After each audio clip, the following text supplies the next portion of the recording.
Hello, it's Claire here, and today for my interview with the expert, I have Charlotte Valeur. Hello, Charlotte. Hi, Claire. Hi. Good to see you. Good to see you again. And Charlotte, you must have heard of Charlotte Valeur. You're everywhere, aren't you, at the moment? I don't think so. Well, we know each other quite well now because I'm on the Board of Apprentice from Board Apprentice Global. Yeah. And we've been working together on the Board Apprentice for probably about a year now. It is, yes. But today, it's not so much a Board Apprentice I wanted to talk to you.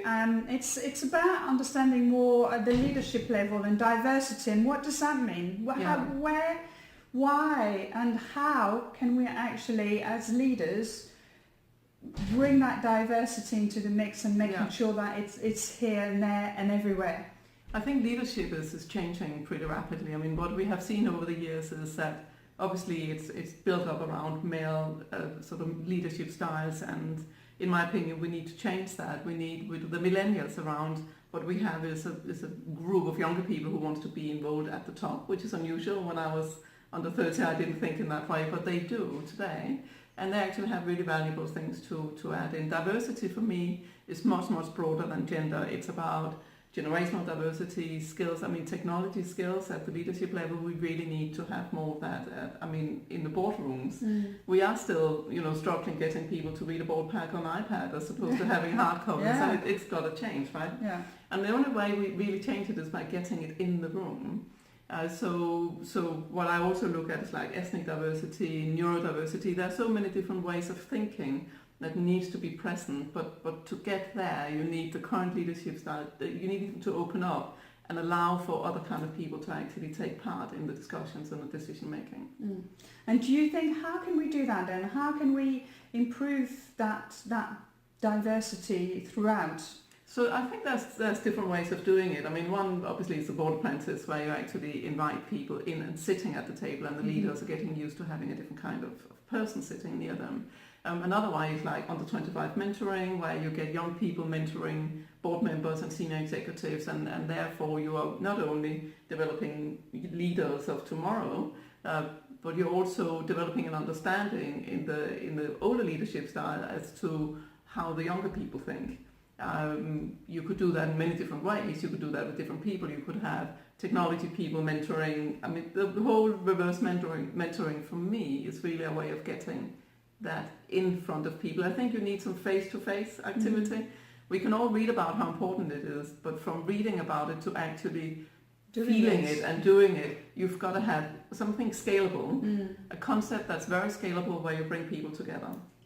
And in terms of mentoring, that's a very good point, because I was looking at, maybe trying to find a mentor, and I found it really difficult. And actually we had that lean in events a couple of months ago, and you were talking there, and then I followed they actually created a mentoring program. Yes, very good. Which is just incredible. So I'm like, is there something, could we do something similar? Or you've already set up something, the mentoring for under 25 here in Jersey. So we have the first group of people under 25 mentors in Jersey that is mixed up with politicians, board members, senior executives, directors of different companies.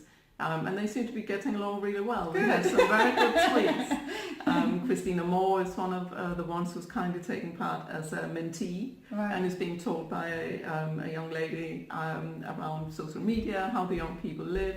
And you can go into the depths of the kind of subject you're interested in. So a board, for example, with their specific things, could each have an under 25 mentor, and at a board meeting then bring into the board meeting. So what have you learned? So it's 12 months, once a month for 12 months you meet and you talk for an hour, and we have some preset subjects they can talk about, like who are the influencers, YouTubers. Do we really understand how far YouTubers go in influencing people? I don't think we do.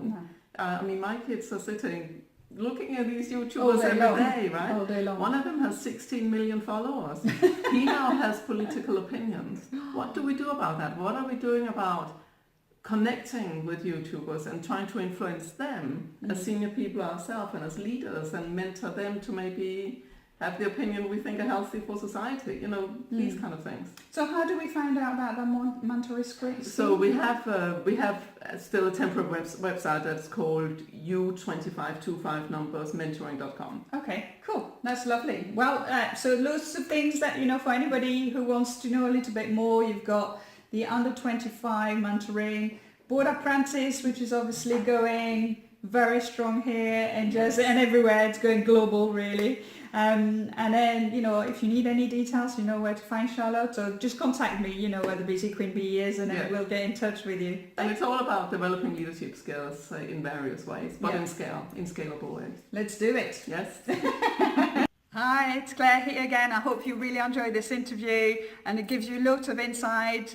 Please just follow us, come and check out the Facebook page, The Busy Queen Bee. If you want to follow us on here, if you want to follow us on Twitter, Instagram, we are everywhere. TheBusyQueenBee.com, that's the website. You'll get loads of more interviews, and then we can give you loads of more tips and things on how you can deliver exceptional service, how you can have a more harmonious life, and how empowering yourself to have a better business. Bye for now.